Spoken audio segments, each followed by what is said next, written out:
1857. The Mughal Empire, which once covered the vast Indian subcontinent, was reduced to just Delhi itself. A once proud people, now servants to a foreign power. In a last attempt to seize power from the British, factions of the Hindu and Muslim population of India unite against the East India Company. There were calls of jihad by many Muslim leaders.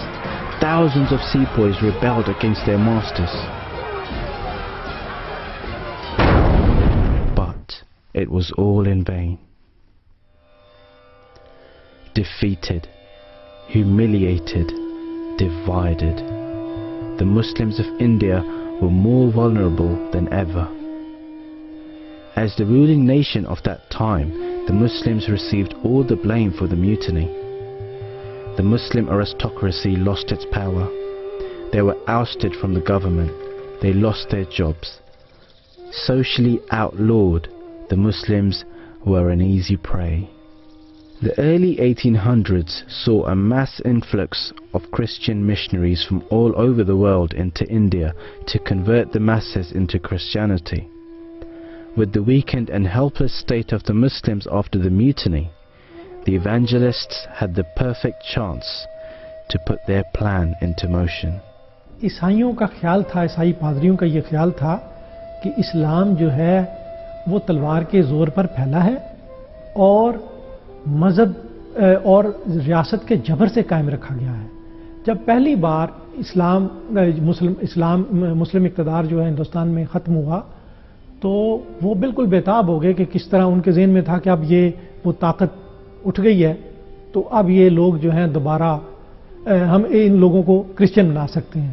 تو 1813 میں انہیں اجازت ملی تو انہوں نے اپنے missionary جو سینٹر تھے وہ جگہ جگہ قائم کرنے شروع کر دیے اور 6 کروڑ کتابیں، حضرت مسیح موعود کی کتاب البلاغ میں لکھا ہے کسی بشپ کے حوالے سے کہ 6 کروڑ کتابیں لکھی گئیں، آدھی اسلام کے خلاف تھیں اس میں، اور انہوں نے حضرت صلی اللہ علیہ وسلم کی ذات اقدس پر بیجا اور غلط الزامات اور اس طرح زبان ایسی انڈیسنٹ یوز کی، اس طرح کے الزامات لگائے.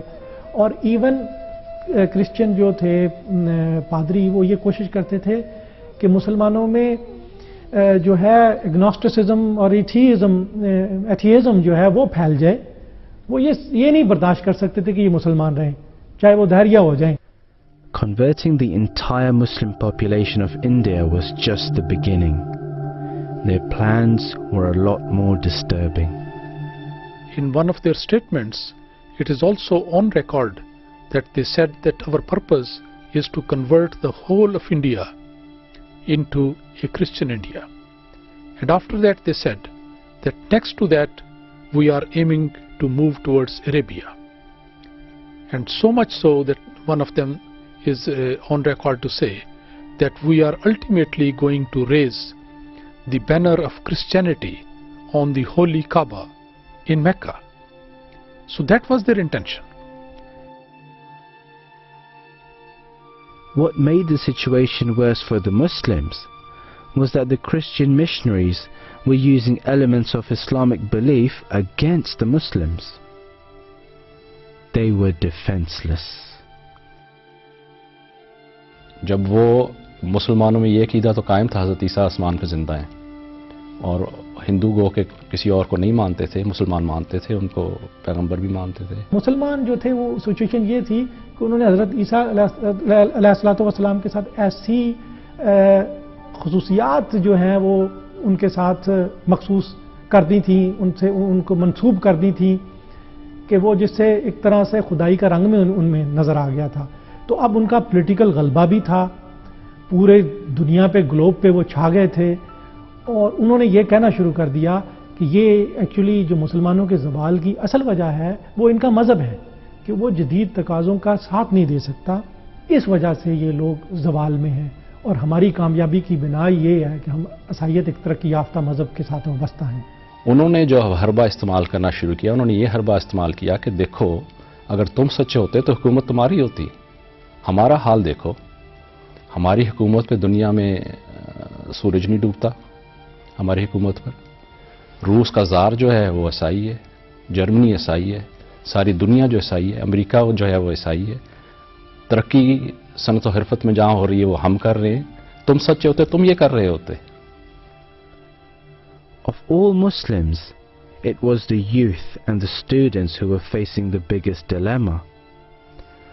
Not only was their faith in question, but their whole system of education was made redundant. The youth were losing all hope in the religion of their forefathers. ہمارا جو نظام تعلیم تھا وہ گریک تھا، اس کی بنیاد جو تھی وہ گریک تصورات پہ تھی، اور جب گریک تصورات جو ہیں وہ چیلنج ہو رہے تھے نئی ڈسکوریز کے نتیجے میں، تو ہمارے عقائد پر بھی جب ہمارے نظام تعلیم اور ہمارے کائنات کے متعلق تصورات پہ زد پڑی، وہ غلط قرار پائے، تو اس نوجوان نے یہ سمجھنا شروع کیا ہے، اس کا مطلب ہے ہمارا مذہب بھی، اس کی بھی بنیاد جو ہے وہ کوئی مضبوط بنیاد نہیں ہے. یہ چیزیں تھیں، یہ چیلنجز تھے جس کی وجہ سے ایک بہت بڑی جو تھی ایک مسلمانوں پہ ایک طرح سے مصیبت پڑی تھی. With the increasing threat of conversion, not just for the Muslims, but all the religions of India, the only defense they could adopt was to join Christianity in attacking Islam. But what they didn't know was that Christianity wasn't their biggest threat.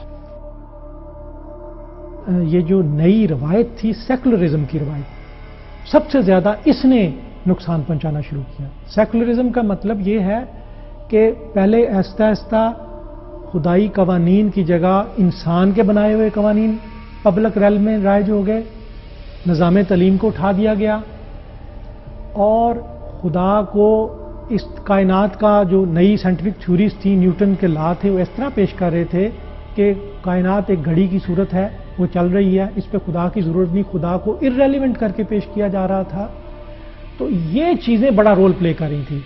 Arya ہندوؤں کو یہ خیال پہ آیا کہ وہ بھی خطرے میں ہیں، انہوں نے خطرے سے بچنے کے لیے اسلام پہ اٹیک شروع کر دیے، اور اپنی ان کی جو مذہب میں یہ لکھا ہوا تھا جیسے کہ مادہ جو نہ پیدا ہو سکتا ہے، نہ تباہ ہو سکتا ہے، تو انہوں نے کہا ہم تو پہلے کہتے ہیں مادہ قدیم ہے. تو اس طرح کی لے لو کے تھیوریاں انہوں نے اس پہ اٹیک کرنا شروع کر دیا. Where Muslims were defenseless against every Christian argument, the combined efforts of various religions against Islam dealt a severe blow. کئی طرف سے اٹیک تھا، اور یعنی کئی ڈائمینشن سے، اور پولیٹیکل اختیار چلا گیا، اور دوسرا یہ ہے کہ جابز ختم ہو گئیں، پریولیجز ختم ہو گئیں، مذہب انڈر اٹیک آ گیا ہے، اور نہ صرف عیسائیوں کی طرف سے، آریوں کی طرف سے، برہموں کی طرف سے، دہریوں کی طرف سے، ہر طرف سے یلغار تھی. With their faith in question, their education outdated, and facing attacks from all quarters, the Muslims were defenseless and began to convert to Christianity in their thousands. In the early 1800s, the total population of Christians was around 91,000. By the end of 1880, this had increased to over 450,000. Those Muslims who had not converted became divided.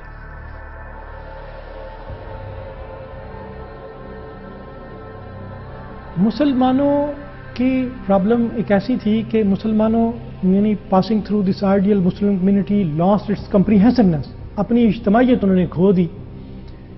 کچھ لوگ اس میں شریک ہو گئے کہ بھئی جو ہے مطلب ہمارا پرائیڈ ہے، ہماری بڑی روایات ہیں، ہم ان کو کیوں چھوڑیں، کیوں ترک کریں ان کو. کوئی بھی مسلمانوں میں ایسا نہیں تھا جو سامنے آتا اور اس لیے الغار کا مقابلہ کرتا. اپنے اسلاف پہ فخر تھا، شیروں کی طرح ان کو دیکھ چکے تھے، لیکن بھول گئے تھے کہ وہ شیر تھے کیوں. وہ شیر اس لیے تھے کہ ان کا خدا تعالیٰ سے ایک پیوند تھا، خدا تعالیٰ سے تعلق تھا، قرآن کو وہ سر پہ اٹھا کے پھرتے تھے.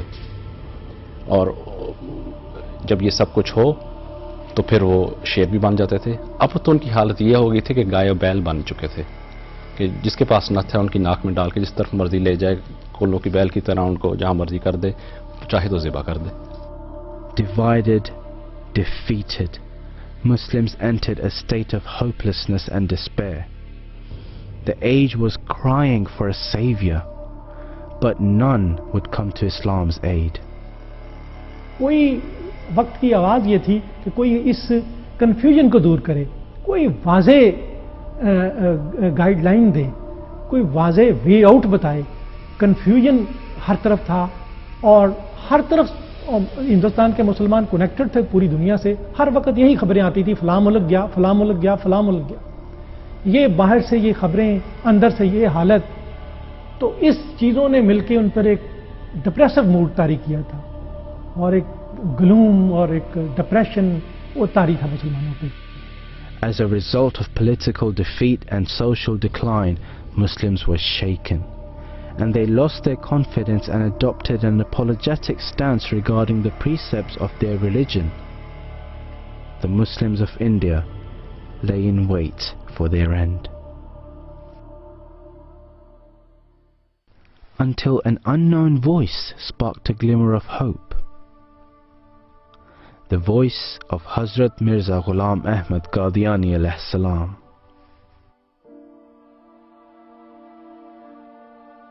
حضرت صاحب کو یہ اندازہ ہو گیا کہ اس نئے دور میں اگر ہم عقلی دلائل کے ساتھ اپنے مذہب کا دفاع نہیں کرتے تو پھر ہمیں اپنے دین کی خیر منانی چاہیے. انہوں نے یہ لکھا کہ وہ کتاب جو خلاف عقل ہے اور دعویٰ کرتی ہے کہ میری جو بنیاد ہے وہ وحی پر ہے, جس کا سورس ریولیوشن ہے, وحی ہے, لیکن وہ خلاف عقل تعلیمات پیش کرتی ہے تو وہ قابل قبول نہیں ہے. یہ انہوں نے اصول پیش کیا اور انہوں نے کہا کہ میں ثابت کروں گا کہ اسلام کی جو تعلیمات ہیں, قرآن کی جو تعلیمات ہیں, بے نظیر ہیں اور عقل کے مطابق ہیں, فطرت انسانی کے مطابق ہیں. اور یہ قرآن جو دعویٰ کرتا ہے دلیل بھی خود دیتا ہے اور کوئی اس کے مقابلے پہ دنیا کا ریلیجن آ جائے اس کا مقابلہ نہیں کر سکتا. تو انہوں نے عقلی بنیاد پہ جو اس زمانے کی ڈیمانڈ تھی, سائنٹیفک ایرا تھا, ہر بات کے لیے لوگ کہتے تھے کہ پروف دو, ڈیمانسٹریٹو پروف دو. اور یہ بات کیونکہ سائنس جو ہے وہ حواس کی دنیا پہ یقین رکھتی ہے, تجربے پہ یقین رکھتی ہے, تجربے سے ماورا جو چیزیں وہ نہیں مانتی. آئی تھنک آئی ایم, میں محسوس سوچتا ہوں میں ہوں, میں یہ بات تجربہ کرتا ہوں, تو کہتے تھے سچائی ہے تو ثبوت دو. تو انہوں نے تسلیم کر لیا ٹھیک ہے. اس بنیاد پہ کوئی اور ان کے ساتھ آرگومنٹ کرنے کا قابل نہیں تھا. علماء اس بنیاد پہ آرگومنٹ نہیں کر سکتے.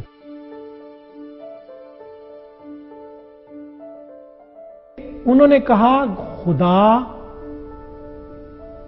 بولتا ہے, زندہ ہے, جیسے وہ پہلے بولتا تھا, جیسے وہ پہلے زندہ تھا. اور اس کا پروف کیا ہے؟ میں اس کا پروف دوں گا. جس کو چاہیے وہ میرے ساتھ آئے, میں اس کا خرچہ اٹھاؤں گا اور میرے پاس آ کے رہے. اگر نشان اسے نہ نظر آئے میں اس کی ہرجانہ دوں گا, پنلٹی دوں گا. کوئی نہ کوئی نشان جو ہے میں اسے نظر آئے گا, میرے ساتھ آ کے رہے ایک سچائی کے طالب کی حیثیت سے. تو یہ ثبوت انہوں نے دے دیا, عقلی دلائل دے دیے, اپنا اسپرچل ایکسپیرینس بطور تجربہ پیش کیا. اور اس وجہ سے ان کی یہ بات جو تھی وہ it was a whiff of fresh air in stifling environment of materialism.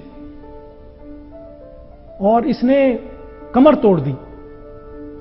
اور برہمو سماج ان کے چیلنج کے بعد, ان کی تحریروں کے بعد, جو کہ مقبول تحریک تھی اس زمانے کی, وہ ہمیشہ کے لیے گم ہو گئی ماضی کے اندھیروں میں. The arguments presented by Hazrat Mirza Ghulam Ahmad of Qadian in the defense of Islam not only shocked the Christians, the Hindus and the Muslims, but rattled cages all over the Indian subcontinent.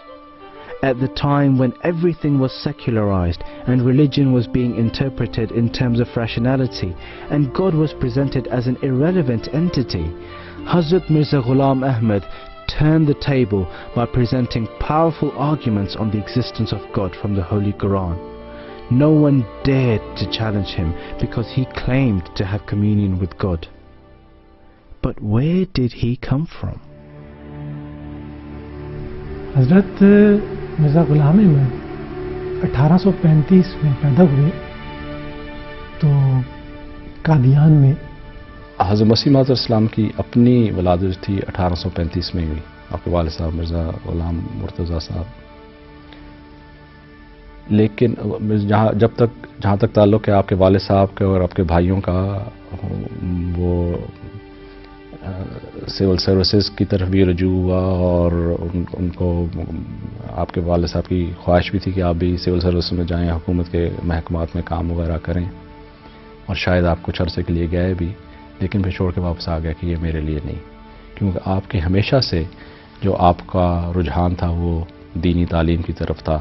شروع میں یہ حضرت صاحب کی عادتیں ایسی تھیں کہ بعض لوگ دیکھ کے کہتے تھے کہ یہ جو بچہ ہے یہ کوئی ولی اللہ ہے، اور اسٹڈی میں زیادہ تر ابزارو رہتے تھے، کتابیں پڑھتے. والد صاحب بعض اوقات کہتے تھے کہ صحت کا خیال رکھا کریں. پھر اس کے بعد آپ کوئی باقاعدہ تعلیم تو نہیں اس طرح حاصل کی، لیکن مختلف اساتذہ سے آپ نے فارسی، عربی وغیرہ بھی پڑھے، لیکن زیادہ تر جو اللہ تعالیٰ نے آپ کو علم عطا کیا وہ پہلے تو وہی علم ہے جو آپ نے خود پڑھا، لیکن آپ خود جس کی ایک جگہ خود کہتے ہیں کہ جو میری حالت بڑھ گئی ایک رات میں اللہ تعالیٰ نے بدل دی. اور ہمیشہ اسی بات پہ ساری کتب میں ہر چیز میں آپ نے اسی بات کو انڈرلائن کیا کہ جو اصلی تعلیم اور جو اصلی سورس آف نالج ہے وہ اصل میں الہام ہے جو خدا تعالیٰ خود عطا کرتا ہے. اس طرح یہ کہا جا سکتا ہے کہ ایک شخص جو گاؤں میں بیٹھا ہے وہ اس کا علم لدنی ہے، اور رسپانس جو دیا ہے انہوں نے اس گاؤں میں بیٹھ کے کہ دنیا کا جو بہت بڑا مورخ ہے آرنلڈ ٹائنبی، اس نے اس موومنٹ کو یہ دیکھا ہے کہ یہ مستقبل میں جو روحانی ویکیوم ہے، اسپرچل ویکیوم ہے، اس کو کور کر سکتی ہے یہ موومنٹ. اتنا بڑا رسپانس ہے ان کا. Agnosticism, skepticism and atheism were the rule of the day. The Muslim youth were being educated under the influence of Western civilization and culture. Hazrat Mirza Ghulam Ahmad realized that these new changes had set a stage for future intellectual discourse in a way that mere citation from Islamic sources would be useless unless it was supported by strong rational arguments. He suggested from the Holy Quran that the teachings of the revealed book must not conflict with any law of physical nature. And so in 1880, he published his epoch-making book titled Barahin Ahmadiyya. براہین Ahmadiyya کے بارے میں یہ ہے کہ اس نے دشمن اور دوست دونوں کو حیران کر دیا. یہ ایک طرح سے اس طرح کہ مذہبی دنیا میں جتنے بھی مذاہب تھے ان کے تمام، کیونکہ ان کو خطرہ تھا سیکولرزم سے، ان کو خطرہ تھا دہریت سے، سب نے یہ اس کا استقبال کیا کہ یہ جو شریف و نفس لوگ تھے کہ مذہب کے حق میں، ایکچولی اسلام مذہب ہی ہے نا، مذہب کے حق میں یہ آئی ہے اور اس کا کوئی آرگومنٹ نہیں اس کے ساتھ کر رہا، تو سب نے اس لحاظ سے اس کا براہین احمدیہ کا استقبال کیا ہے. اور اس کے علاوہ تو کہتے ہیں کہ ہی ٹک دم بائی سرپرائز، کہ اپنے ان کے دشمنوں کو ان کو سمجھ نہیں آئی. They became dumbfounded, perplexed, nonplussed, کہ کس طرح اس کا جواب دیا جائے اس چیز کا. اور کس طرح اس کے بعد یعنی یہ حضرت صاحب نے ایسی حجت ثابت کی اس دور میں. ایک دو بندوں نے کہا کہ ہم کرنا چاہتے ہیں اور حضرت صاحب بطور مبلغ اسلام اسٹیبلش ہو گئے. Dumbstruck by the forceful arguments set out in this book, not a single attempt was made by the enemies of Islam to refute it. In fact, they found that it would be impossible to do so. ان کو یہ پورا یقین تھا کہ جس طرح اسلام پہلے دور میں غالب ہوا تھا اس وقت اسے تلوار سے روکنے کی کوشش کی گئی تھی، اب اسے عقل سے روکنے کی کوشش کی گئی ہے. پہلے خدا نے اسے کامیابی دی تھی، تلوار کے مقابلے میں تلوار عطا کی تھی. اب خدا نے اب اسے عقل کے مقابلے سے روکنے کی کوشش کی جا رہی ہے، تو وہ تلوار ذوالفقار حیدری جو ہے وہ اب قلم کا روپ دھار گئی ہے. اب قلم کے ذریعے شکست ہوگی ان کو، اور انہوں نے اپنے دور میں یہ بات ثابت کر دی. لاغلے بننا آنا اور حسن دین خدا یہی ہے. یاد رکھنا چاہیے کہ حضرت مسیح موعود علیہ الصلوۃ والسلام نے جو 300 دلائل اس میں پیش کیے ہیں وہ ایسے دلیل نہیں کہ میں سمجھتا ہوں کہ یہ بات یوں ہونی چاہیے یوں ہونی چاہیے. پہلی دفعہ یا پہلی دفعہ تو نہیں کہنا چاہیے لیکن بڑی دیر بعد اسلام میں یہ ہوا کہ کسی نے قرآن شریف سے نکال کر اور احادیث سے نکال کر دلائل پیش کیے جن کی سند جو تھی وہ قرآن تھا اور جن کی سند جو تھی وہ حدیث تھی. اور اب مسلمانوں کے لیے تو یہ کبھی ایمان کا موجب ہوا کہ پہلے کسی نے اس طرح کی بات نہیں کی تھی. جو پہلے مدافعت پہ تھے اور ڈیفینسو تھے اور یہ سوچتے کہ ہم کدھر چھپتے پھریں ان لوگوں سے، وہ اب فخر کرنے لگے اس بات پہ کہ ہم مسلمان ہیں اور یہ ہماری کتاب ہے قرآن اور یہ ہمارا رسول نبی صلی اللہ علیہ وسلم ہے. لیکن پھر پہلی بات تو اس براہین نے یہ کی. دوسری بات یہ کہ جو عیسائی ہیں یا برہمو سماج کے لوگ ہیں یہ تو نہیں مانتے، لیکن ان کے لیے بھی یہی حجت تھی کہ دیکھو یہ براہین جو میں دے رہا ہوں یہ ہم مانتے ان کتابوں ان سے میں دے رہا ہوں. اب جہاں تک تعلق ہے تم لوگوں کی دلیلوں کا، تم اپنی اپنی کتابوں سے دو، اور جب تم اپنی اپنی کتابوں سے دیتے ہو تو یہ بات کرتے ہو، اور پھر ان کی کتابوں کو آریوں کی شرطیوں کو اور بائبل کی مختلف ورسز وغیرہ کو کوٹ کر کے ان کی دلیلوں کو توڑا. تو اس کتاب میں جہاں پہ یہ نقطہ ہے کہ دلیلیں سپلائی کی گئیں جو اپنی مذہب کی ہیں اور اپنی کتب پہ مبنی ہے، وہاں پہ دوسروں کی مذاہب اور دوسروں کی کتابوں کی دلیلوں کو رد کیا گیا انہی کی کتابوں اور ان کی دلیلوں سے، اور فوقیت ظاہر کی گئی کہ ہمارا قرآن ہمارا نبی جو ہے وہ اتم ہے. Hazrat Mirza Ghulam Ahmad was hailed as a champion of Islam. Having written his book Barahin Ahmadiyya, he not only established the supremacy of Islam over all other religions, but he also broke the back of anti-religious forces. One of the greatest Muslim leaders of the time, Maulvi Muhammad Hussain of Badala, who is the leader of the Ahl Hadith movement, wrote a most favorable review on this book immediately after its publication. He says, in our opinion, from the point of view of the modern age, this book stands unique in the history of Islam. No book has ever been published like it in the past, and we cannot say anything about the future, which is known only to God. براہین Ahmadiyya نے کیا یہ کہ اسلام کی یہ حالت تھی کہ قرآن جو ان کا مشعل راہ اور ان کا خدا ہونا چاہیے تھا اس کو غلافوں میں لپیٹ کر تاکچوں میں رکھ دیا تھا جس پہ دھول جم رہی تھی. اسی طرح جس طرح ایک ہیرا کیچڑ میں لپیٹ کے اور اس کے زمین کی تہوں میں دبا دیا جائے، نہ اس سے کوئی روشنی نکلے، نہ اس کو کوئی سرا سکے، نہ کوئی اس کو پا سکے. اور نبی اکرم صلی اللہ علیہ وسلم کا مقام جو خاتم النبیین کا، جو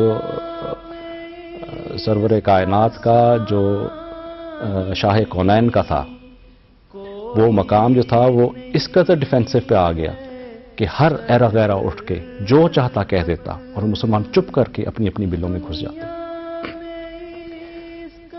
حضرت مسیح موعود علیہ الصلوۃ والسلام نے جب برہان احمدیہ نکلی تو اس نے قرآن شریف سے وہ پردے اور وہ غلاف اتارے اور دھول جھاڑی اور قرآن کو پھر کھول کے مسلمانوں کو دکھایا اور ان کو پڑھایا.